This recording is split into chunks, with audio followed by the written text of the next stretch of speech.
Welcome to the This Is Reportage podcast. My name is Alan Law. I'm the owner and founder of This Is Reportage, and I'm a wedding photographer myself. Really excited to be doing this podcast, and it's ace that for our very first episode, we've got the brilliant Adam Johnson, winner of virtually every award under the sun and one of the co-founders of NineDots. Stick around to hear lots of golden nuggets and info, including how a Twitter DM impacted his career, his very first paid wedding, what makes him happy, coping with nerves, what makes a good wedding photographer, bits of software he couldn't live without, and more. Hello, Adam. Thank you for coming on to the show. Alan, it's great. Thanks for asking me. It's good to be here. It's always nice to hear your beautiful voice. Oh, yes, it's very not beautiful, but thank you anyway. How's things? How's wedding season been coming along?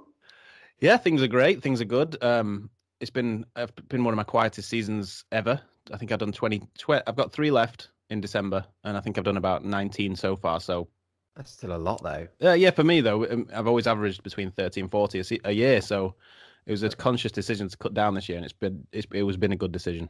Oh, okay, and why did you make that decision specifically? Any specific reasons? Yeah, a few. Would you like me to tell you them? I think that would be very good. Well, first of all, I felt like I was beginning to work myself into the ground a bit. I was spreading myself far too thin.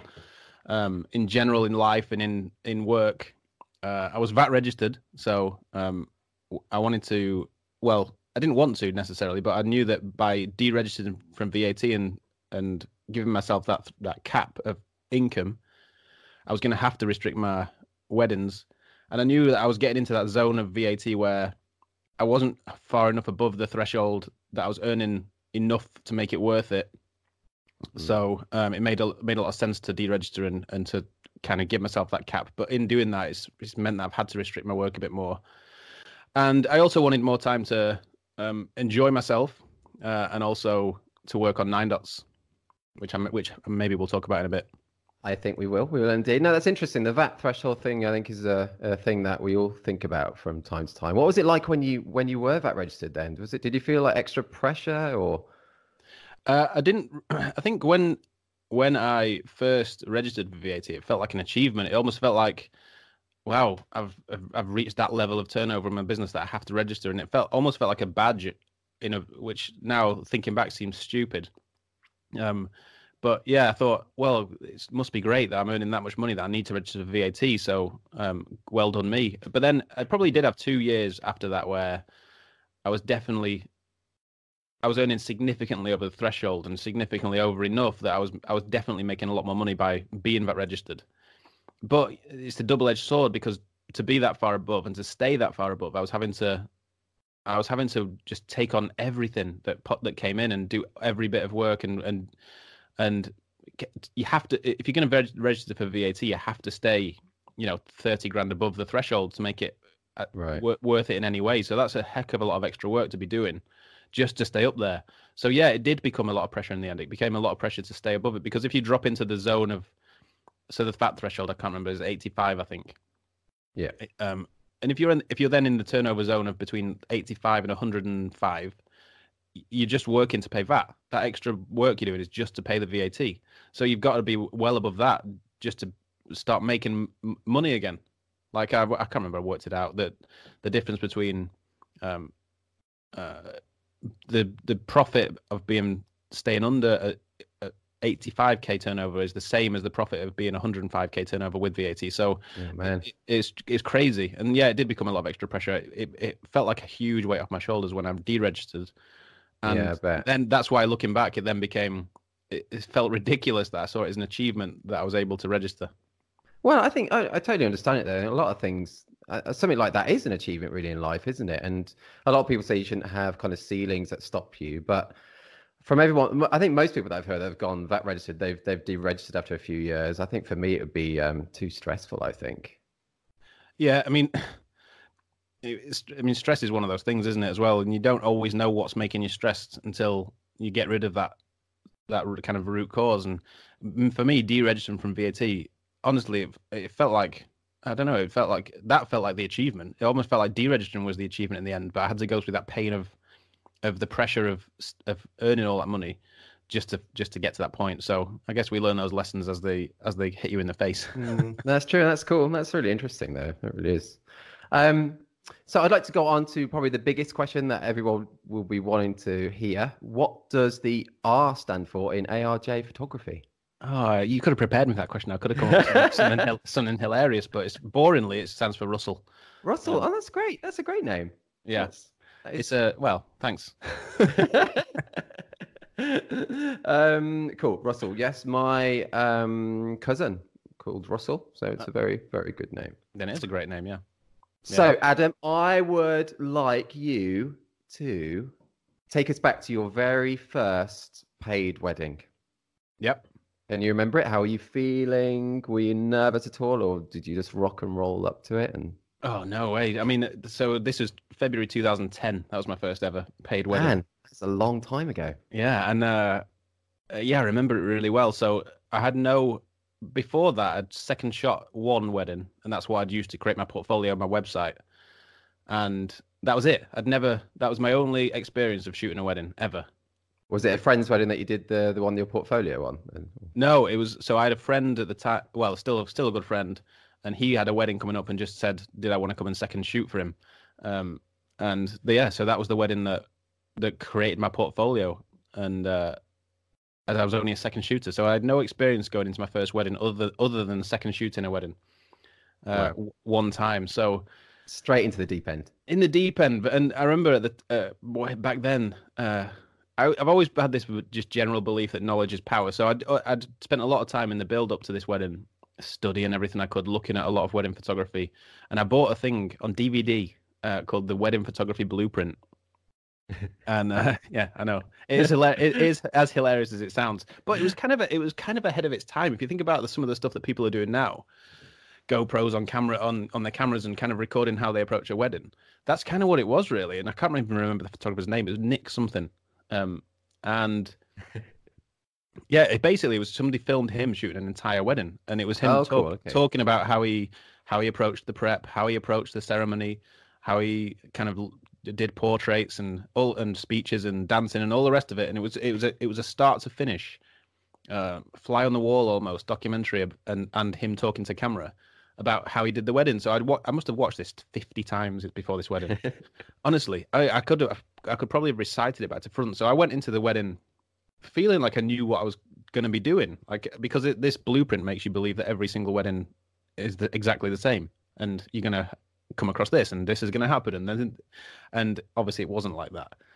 And yeah, but I went into that wedding and I shot this first wedding, February 2010, exactly the way that the Wedding Photography Blueprint had taught me to shoot weddings.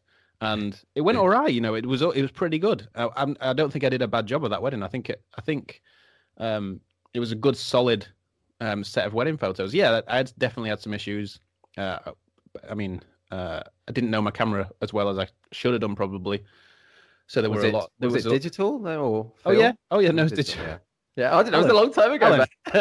It's 2010, not 1972. Okay. But yeah, it was digital. So I started off shooting weddings. I had a Canon 40D, and I think my second camera for the first wedding or first few weddings was my original ever camera, which was the Canon 400D. Right. So the 40 was fine, but the 400 was a terrible little camera, but good for hobbyists and amateurs. But yeah, terrible. So I quickly upgraded. But I shot that first wedding, and I was really happy with the set, and the couple were really happy with the set. It was probably the rest of the weddings that year that were worse than that first one, but only because I then instantly went into experimentation mode. So every single wedding I was trying something different. Every wedding, one wedding I would be flash on everything. The next wedding I'd be natural light and everything. The next wedding would be everything at 6,000 ISO. Every wedding was totally different. Well, that's interesting though that you did that straight away, because I think a lot of people when they get into it, they quite regimented when they're in their first lot of weddings. They want to stick to a formula, but you were straight away experimenting then. Yeah, I don't think I knew that that's what I was doing. I think I was finding out about a piece of equipment and going, oh well, people use that, so I should use that. And then I would just use that at my next wedding, and I'd buy it because I had a full-time job back then. So I had a lot of disposable income really that I could just fritter away on pointless equipment. So Right. I'd buy a softbox one day, and then I'd use it on that weekend's wedding. Because just to kind of give a little context to that year, so it was a totally different time in the industry, really, and I was working in marketing at the time, so I understood a lot of things that kind of photographers didn't really know how to do. So we're talking about before WordPress, before themes, and before it was easy to make yourself a website. So I built my entire first website, coded it. I coded my first website in HTML. Really nice. Wow. Yeah. So, and people didn't, that wasn't a skill that was available to every wedding photographer back then. And What was your day job then? well, at that point I was a database programmer, but I worked in marketing. Okay. But before that, I'd been a website developer and all this kind of stuff. So I'd always been a kind of a technical person, I guess. Still am really, but so yeah, I built a website, but also because I'd worked in marketing for a long time, I understood things like Google AdWords. So when I launched my business, which was September 2009, so whatever, 5 months before this first wedding, I built my website and advertised on Google, and before I knew it, I had 30 weddings booked for that first year. Wow, man, that is good going. Because my philosophy always from the beginning, well, for that first year or so, I mean, I was very cheap. I think I was averaging about £450, £500 a wedding. Wow, are you more than that now? No, same. That's why staying above the VAT threshold was so. Because I was having to do 1,000 weddings a year. No, I mean, yeah. So so the whole thing was that I knew I wanted to do a lot of work very quickly, because I knew that I wanted to make this a full-time career, and I didn't want to build up to that over 3, 4, 5, 6 years. I wanted to do a lot of work very quickly, find out what kind of photographer I was, and make it work. So, shot the first wedding ever, February 2010, and I was full-time by the summer of the following year. So it wasn't long afterwards. No, that's really quick. And a lot of that was due to the fact that I was able to exploit the industry, really, that didn't know how to advertise and didn't know how to use, especially online. With AdWords costing about like 5p a click back then. It wasn't much. Yeah, I mean, I was advertising, I think, on pretty generic terms as well, like Cheshire Wedding Photographer, and maybe paying, I don't know, it was under £1 a click. Wow. So it wasn't much money. Different times now. And it's interesting you said that that you knew straight away that you wanted to do this as a career. What was it about then wedding photography that like just pulled you in? Why did you know you really wanted to do it? I'm not sure if it was anything about wedding photography. It was more that I just didn't want to have a real job and a boss anymore. Right. Yeah. And because that never worked for me. I was good at my jobs, but I wasn't a very good employee. Funnily enough, I was at a wedding last weekend as a guest for the first time in ages, and one of my this wedding was for an old work colleague who's still a great friend, and he's actually a wedding photographer himself. He's the guy that I second shot for just before I shot my first wedding. Oh, cool. That's cool. But I guessed it. So it was his wedding last weekend, and one of his guests was mine and his old boss from one of my old jobs. And the wedding photographer on the day, Neil Redfern, cool. He was sitting on our table at dinner with me and my old boss, and he said to my old boss, he said, "What was Adam like as an employee?" And without hesitation, my old boss said, "An absolute pain in the arse." And he wasn't even joking. Like, I didn't even try and sugarcoat it. So, I knew I wasn't a very good employee. I didn't enjoy having a 9 to 5. I didn't enjoy the constraints on my life of having a 9 to 5, especially once I had children. I didn't like having to ask somebody if I could have a day off to look after them if they were ill. I didn't like having to ask them if I could go to sports day. All this kind of stuff was definitely instantly felt like a problem in my life. So once our first baby went to nursery, that's when it really hit me, really, because somebody else was getting to spend 50, 60 hours a week with my child, and I was having to be at a job. And I was getting to see him when he was grumpy in the evenings, and I was getting to obviously see him at the weekends, but I knew that I had to change something because I just wasn't happy with that. So the only thing I had at that time was, as a hobby, was photography. I had a camera, and I could take a nice picture of an apple sitting on the kitchen work surface. So I thought I was a great photographer, and so that was the only option, really. I thought I'm going to need to quit my job and not have a 9 to 5 day job to have the kind of life that I want to have. And the only thing that I can think to do is be a photographer. So it wasn't like this was a thing that built up over years and years. I didn't used to develop black and white film with my granddad in his garage or anything romantic like that. It was very much I don't want to have a job anymore. What can I possibly do? Oh, I'll be a photographer. So that was it, really. There's no long beautiful Hollywood story of how it all got started. It was just I was a terrible employee, didn't like having a boss, and didn't like having set hours in an office and all the rest of it. Oh, that's really interesting though. And so it's a yeah. I mean, I was similar actually. I was awful working for other people. So yeah, I totally relate to that. And now, as a wedding photographer yourself with kids, what's that like being a wedding photographer dad? I mean, there's so many benefits that I see. How's it working out for you? Yeah, I mean, I think the one thing that I've been kind of lucky with is I've pretty much been a wedding photographer their entire lives now. So um, it's felt like it's very normal. So I know a lot of people especially struggle with, maybe they are a photographer, then they have children, and then there's the issue if they're not around at weekends and all that kind of thing. I'm just very used to that. So I love being able to be here when they go to see them off to school or take them to school in the mornings. I love being at home when they get home from school. I love that they don't have to go to after school clubs and we can just go to sports day and we can just, help out with school if we need to and all the rest of it. So to me, to me, it's perfect. It's perfect. Job cool, having kids. Yes, I'm away a lot of weekends, and sometimes that has an effect on family life because Sophie, my wife, she takes care. She takes care of the kids most of the time because I do. Even though I'm at home all week, I'm a bit of a workaholic, so I am spending most of my time still working. But I think it fits perfectly, and I wouldn't change anything. That's cool. Yeah, definitely. I'm going to change tack slightly. So, first thing or things that come to your mind, what makes you happy? Oh, my word. Your word makes you happy. No, I said, oh, my word. That's a very deep question to go into. Man. To go to. I mean, I don't know, really. I mean, watching Man United play football makes me very happy. Really? Does it, though? It does. One of my You know what? I feel like I'm happiest when I'm able to just stop thinking about everything.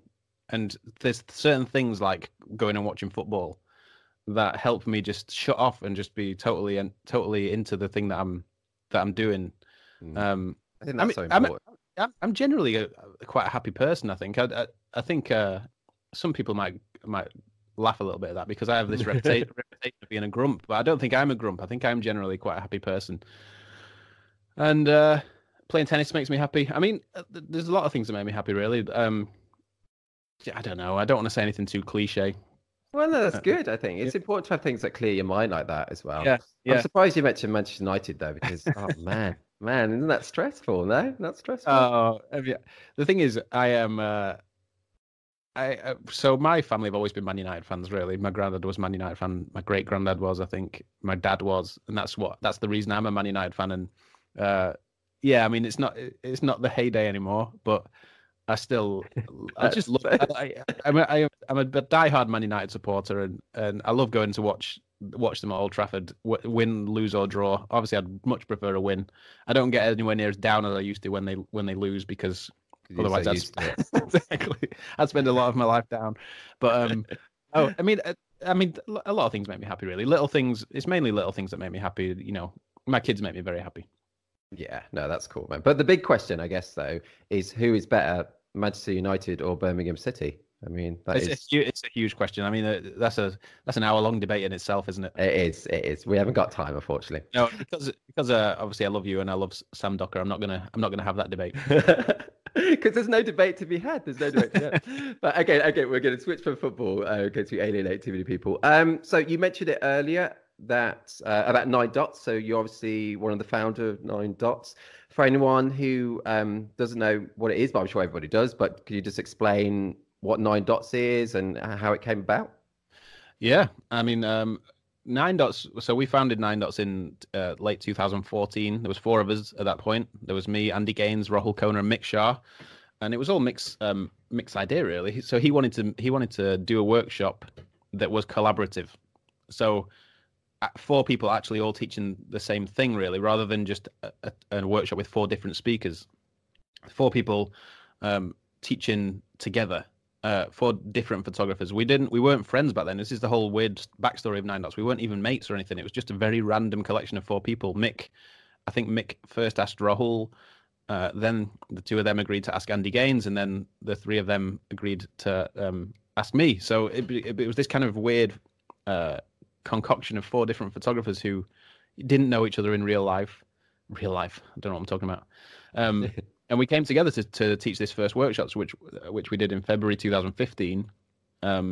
We did 2 back-to-back workshops, and then straight after that we devised the NineDots Gathering, which is now about to be in its 5th year. So that's a conference that we run every year in London with speakers from all over the world. You've spoken there, Alan. Which is amazing. Yeah, I mean, I love it. I've been every year. I love it. Can't wait. I know, we love having you. So yeah, we did the workshops, then we did the gathering / conference. We don't like to call it a conference, but essentially that's what it is. And that's what we did for 2015. We did the workshops conference. 2016 we did the workshops and the conference. 2017 again. 2018 again. And then last year again, 2018, we changed tack a little bit because Mick had moved on by this point. Mick became a videographer and went on to do different things. So he stepped back from NineDots and left it to Andy, Rahul, and myself. We did some workshops at the beginning of last year, and then middle of last year we changed tack and turned it into an online membership system. So it was getting difficult to synchronize our diaries often enough that we could run workshops together, but and also we wanted to reach more photographers than we were reaching with the workshops. So with the workshops we were reaching 10, 15, 20 at a time, and we wanted to do more really. So we built an online membership system where we now create online videos and online content, and we do some awards and critiques and have a really cool community behind it. So it's really now the whole point of it is that we want to we've always been really passionate about raising the standard in general of wedding photography and raising the profile of wedding photography in the UK as well. That's what really the gathering was all about, because nothing like that existed back then. And we also want to make it feel like as a wedding photographer, which is quite a solo, lonely job at times, to make it feel like people have kind of people that they can turn to and a supportive network of other wedding photographers to help them out. So yeah, and you've definitely built that. I mean, just from firsthand seeing in just the Facebook group as an example, people asking questions all the time, and the amount of support that people give there, it's a brilliant community you've made. Oh, cheers. I mean, it blows my mind that that was never. It's like we didn't set out on day one to build an amazing supportive community of very cool people. It just that was kind of a byproduct, but it's the best bit of NineDots. For us, the thing that we're most proud of with NineDots is that community that it's spawned. Yeah, totally it's brilliant. Get that. Yeah. And the gathering itself, people, if you haven't been, is just brilliant. So yeah, as said with Adam, I've been every year and absolutely love it. And there's table tennis, which is brilliant as well. And just nobody has an ego there. You can just go up to anyone and talk to them, and it's just a brilliant time. Really, really recommend it. Yeah, you've built something great there. It's awesome. Should we mention that you're the 2-time reigning ping pong champion of Oh, you can mention that if you want. I wasn't going to, but yeah. Oh no, I just love table tennis, so it's great. But yeah, also NineDots. I'm gonna, wherever you're listening to this, if you're listening to it from this reportage website link, I'll put a link to NineDots in there. Really recommend checking it out. Although you sell out all the time though, so quickly anyway. But yeah, people need to get it, please. So I was going to ask, right, yes, a bit left field again. If you could choose one day in your life to live over and over again, like Groundhog Day, which is like one of the best films ever, which day would it be? It would be. I mean, you're going to take me back to football, but it would obviously be May 1999 when Man United won the treble. Oh, would it really? Yeah. Yeah, it would. Yeah. I mean, I should probably say when my kids were born, or no, again, something a bit more cliche for you, but that would be the day. Yeah, definitely. I remember watching that actually. I did watch it, and yeah, Manchester United like my second team, because I lived in Manchester for a while, so they're kind of like my second team. Yeah, that was a good day. So you've shot weddings in over 20 different countries, which is loads, man. Do you count like England, Wales, Scotland, Northern Ireland and stuff? But no, that is loads. Yeah, I do count. I do count. They are different countries. They are. But yeah, do you have a favourite country that you've shot in? Oh man, I mean, I think the country that it wasn't a wedding. I've only been there for an engagement shoot, but the country that's blown my mind the most is Norway, and that's the one. I'd love to go back there and explore some more, but. Just a beautiful country and really lovely, friendly people. That's the one country that stands out. I mean, Morocco was a crazy experience because it just felt like a totally different culture. But the funny thing about this is kind of the funny thing about destination weddings, especially, is you don't really get to experience that much about the country itself often, because you just fly in the day before, often shoot the wedding, and fly home the day after. So you're not really seeing much. I guess that's why one reason why Norway's probably sticking out for me is because it was an engagement shoot, and I felt like we did a bit of exploring, and we were able to see the country and kind of explore it and find out a bit about it for ourselves. Whereas weddings, often, especially the more long haul destinations, is you'll be in a resort, which is a bit generic. It's great to go there. Don't get me wrong. I do love to travel, but I don't ever feel like I can say I've been to that country.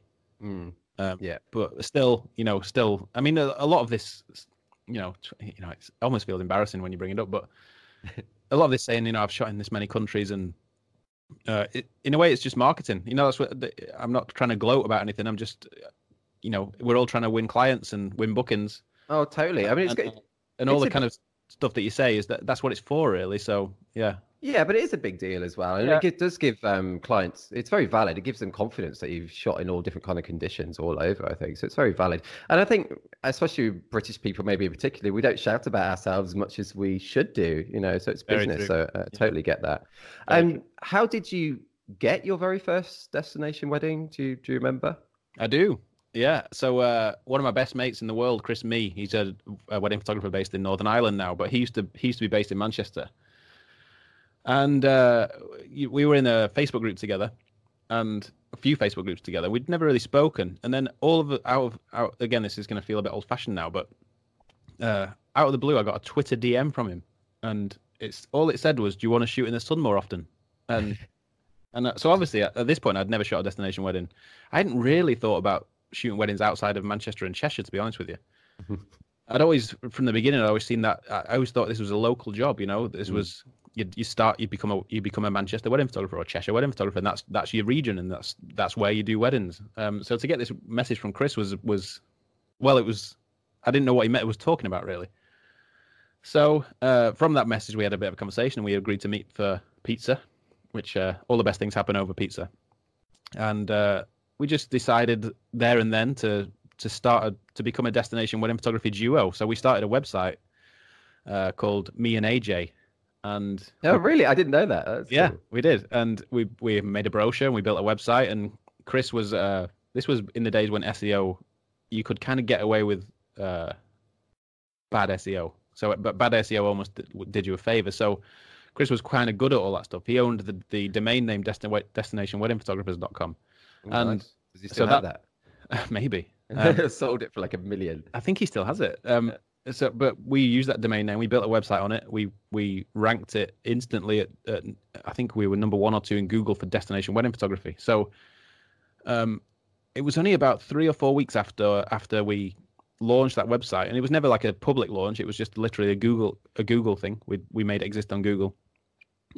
We got an inquiry for a wedding in Kenya, and sadly Chris was not available, but I was.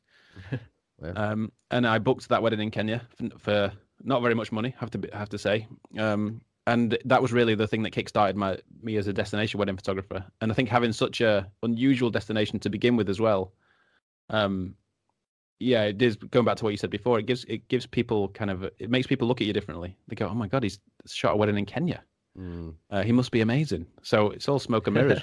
But it's all true, though, isn't it? It's all true. But it went from there. So I met a couple at the wedding in Kenya who then booked me for their wedding in Hong Kong. Somebody else then who was linked to the bride whose wedding I'd shot in Kenya booked me for her wedding in Thailand, and then her friend booked me for her wedding in Thailand. And it all kind of went from there, really. So I don't think I've ever booked many destination weddings cold, apart from that first one. Everything else has been either a referral, or something like that. And then, but yeah, that was cool. That random story of Chris sending me a Twitter DM.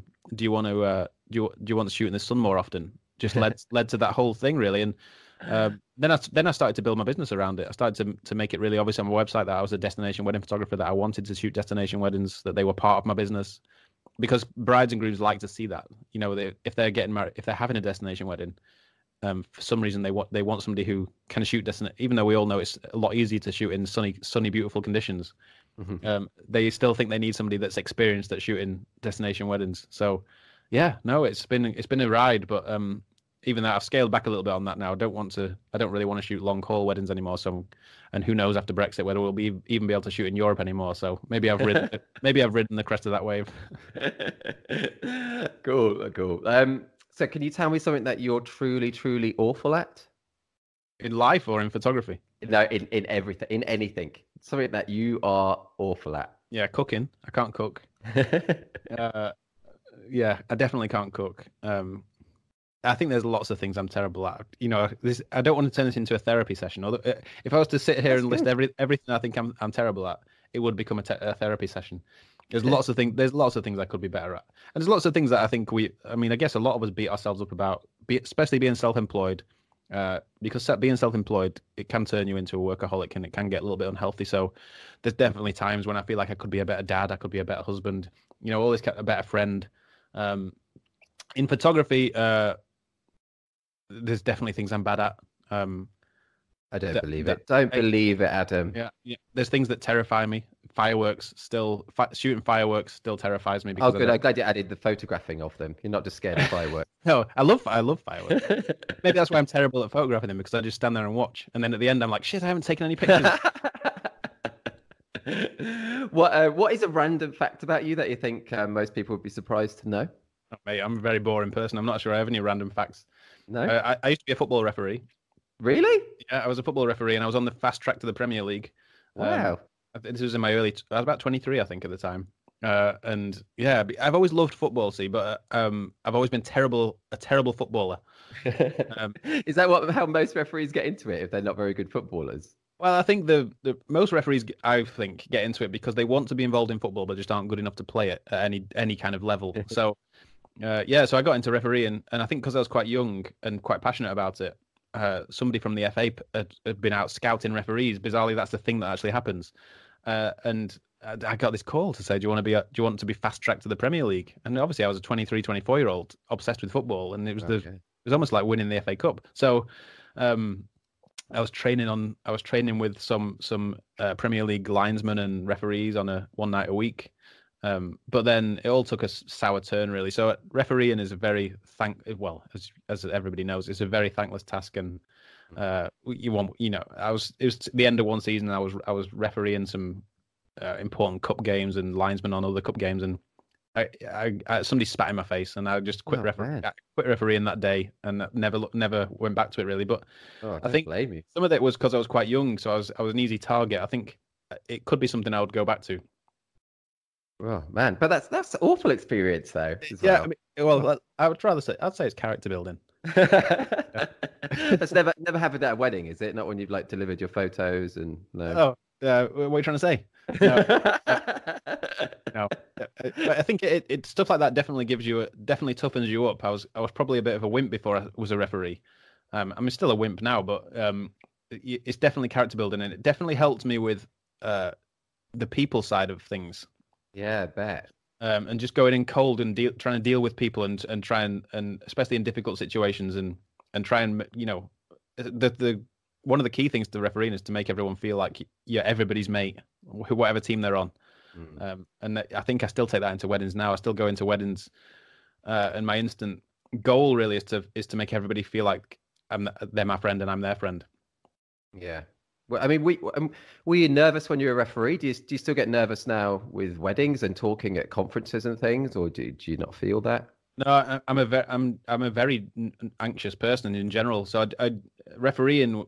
I used to get ill before I'd go to a match, and it's not like, I mean, I was refereeing Sunday League and pointless games, but I would still sometimes get sick before I would go and referee a game. I would be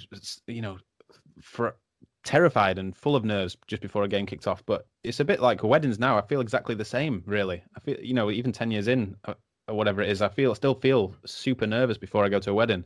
But back with the refereeing, and same with photography, as soon as I get started and take a few pictures, or as soon as I blew the first whistle of a football match back then, I would feel great. I would feel like I was loving it. And that's exactly the same with photography. As soon as I start taking pictures at a wedding and I remember that I know what I'm doing and I can take a nice picture, I relax into it. But yeah, I think I still get nerves. I definitely get nervous before a wedding, and I still get nervous at certain points of the day as well.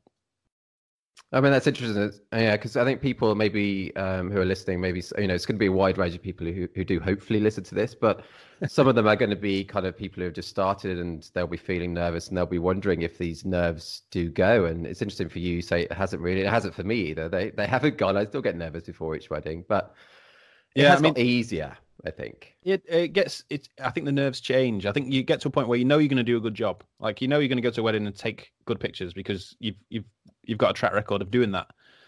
But, you know, I get more nervous about the people side of it, I think, than the photography side of it. You know, I want to go and make a good impression on people. I want to be a positive impact on their day. These things make me nervous.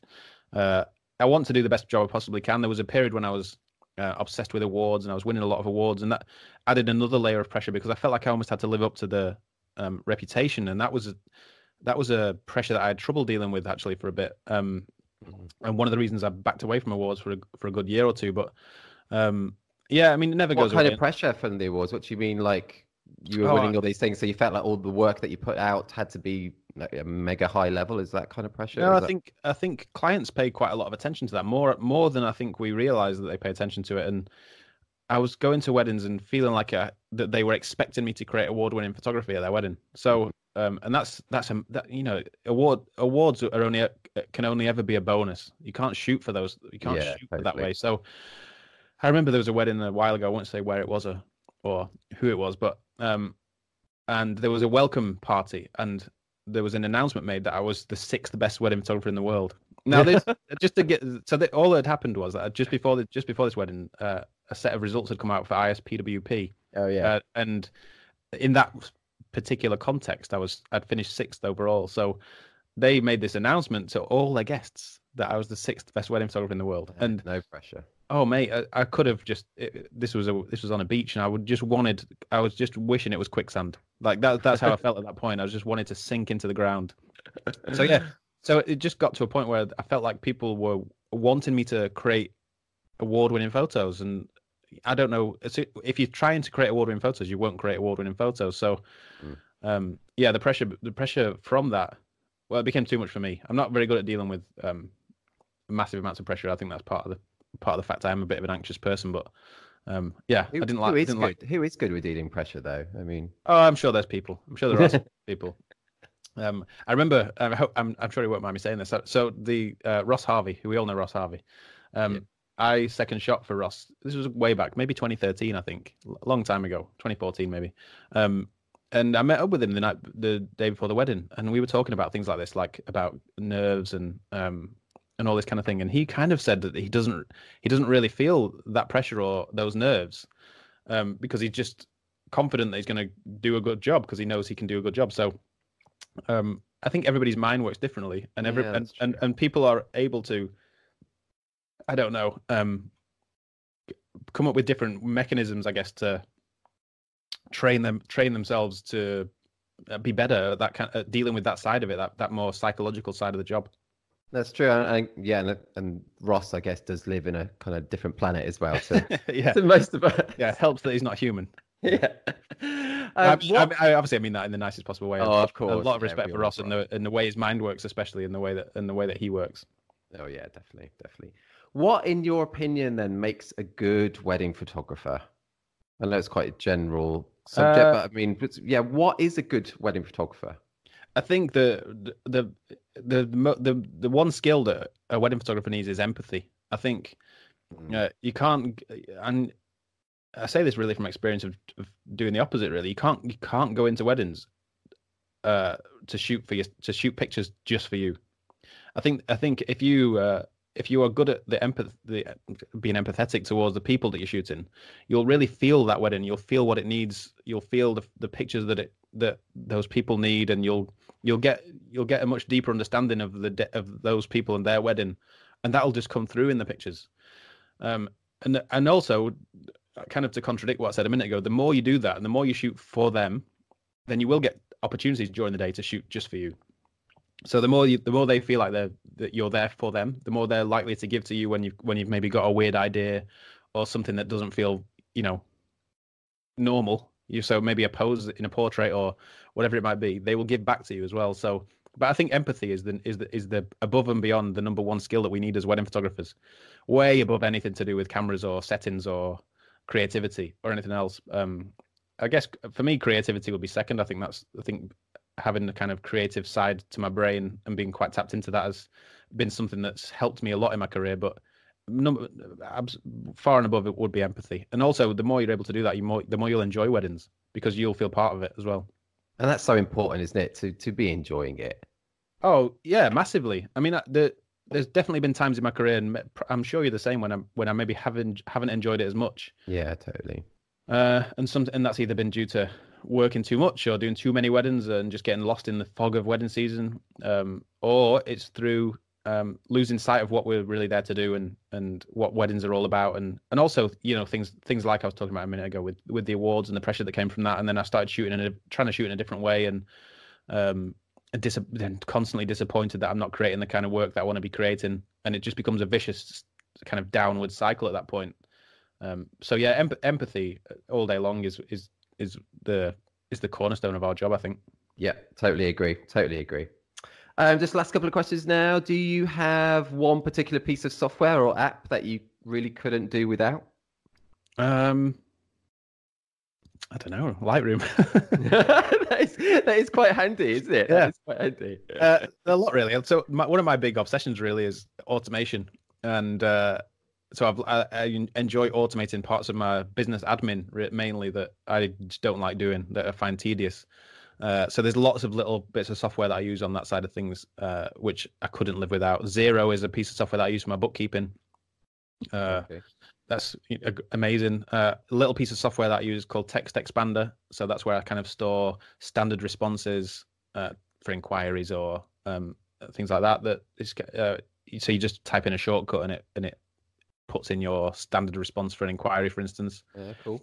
On my website, I use Gravity Forms because I love the way that you can just have clever little bits of automation within that. So, for instance, people might inquire, and depending on whether their wedding's in the UK or Europe or further away, you might send them a different price list. You can set all that kind of stuff up to be automatic within something like Gravity Forms. So there's probably a lot of little bits of software that I couldn't live without. And PFixer as well. So PFixer is a piece of keyboard shortcut software for Mac, not for PC. I know you won't be able to use it, Alan. Where you can set up your own shortcuts for Lightroom on the keyboard, and I definitely couldn't live without that. Cool. Thank you. That's all really, really good stuff. Is it going to be final question? I think so, because it's gone on. It's gone so quickly, but it's mad. Do you love For Weddings and a Funeral? You know what? I'm not sure I've ever seen it. No. I'm not sure I've ever seen it. What? I know. Sorry, Alan. And I'm not sure I've ever seen Love Actually either. Oh my. Okay, maybe not all the way delete through. Interviews. Delete. But you need to watch them. They're so good. I know. The thing is, I love movies as well. So, and I love rom-coms and all that kind of type of movie as well. But I adore movies. So I have an unlimited cinema card. So again, going back to an early question is what makes you happy? I love going to the cinema. Favorite ever film? Favorite ever film? It probably would be controversial again. It's probably something like Deadpool. Oh, I haven't seen that. Oh, mate. Well, yeah, you can delete the interview then. No, I have Deadpool. It wouldn't be anything. Again, it wouldn't be anything that everybody else loves. That's like kind of artistic or obviously Shawshank Redemption. That's in everybody's top 10. It is, isn't it? It is beautiful. Who wrote it? Oh, I don't know. Stephen King. Oh, Stephen King. So this Friday I'm going to see The Shining at the cinema because cool. I've never seen that actually. No, me neither. So I'm going to see that on Friday because they're doing a special screening at my local cinema. So I'll see that for the first time this Friday because Doctor Sleep comes out in a few weeks, and I'm going to see that as well. So that's kind of the follow up to The Shining. So is it? Oh, I didn't even know that. Oh, yeah. Cool. Yeah, so I do love the cinema, but I'm afraid I don't think I've ever seen Four Weddings and a Funeral. You've got to do it, man, especially as a wedding photographer now. It's like you just have to. I've never seen Father of the Bride either. I've never seen any of these kind of big famous wedding-related films. You've got to get on it. You should have a marathon of those wedding films. They are great, though. I love it. I love rom-coms and stuff. But anyway, Adam, thank you so much for that. Honestly, that was really, really great. So interesting, and there's loads of gold in there. I just found that just Really, really interesting. Thank you for your time. It was brilliant. Cheers, Alan. Thanks for asking me. No, great. And I will put on the website kind of links to your site and those various apps you mentioned, and NineDots as well. People definitely check out NineDots to go to the gathering, become a member. It's honestly brilliant stuff, a brilliant community. Great. Thanks so much, man. Cheers, Alan. Thanks for listening to our very first episode of the This Is Reportage podcast. We've launched with 3 episodes, so you can check out episode 2 and episode 3 right now for interviews with Ross Harvey and Sitlali Rico, respectively. If you enjoy, consider subscribing to the show in iTunes for new interviews each week. And if you fancy leaving us a rating or a review, that would be really appreciated. You can also head to thisisreportage.com to find a full transcription of this episode with links to the various things Adam mentioned too. And lastly, if you're not already a member, then check out all the benefits of joining us. We're all about promoting the very best in documentary wedding photography, and members receive lots of benefits, including 60 Reportage Award entries and 18 Story Award entries per year, an unlimited number of images shown on your profile, exclusive discounts on wedding photography related products, invites to our physical meetups and parties, and much more. No poses, nothing staged. This is Reportage. And this is bye for now.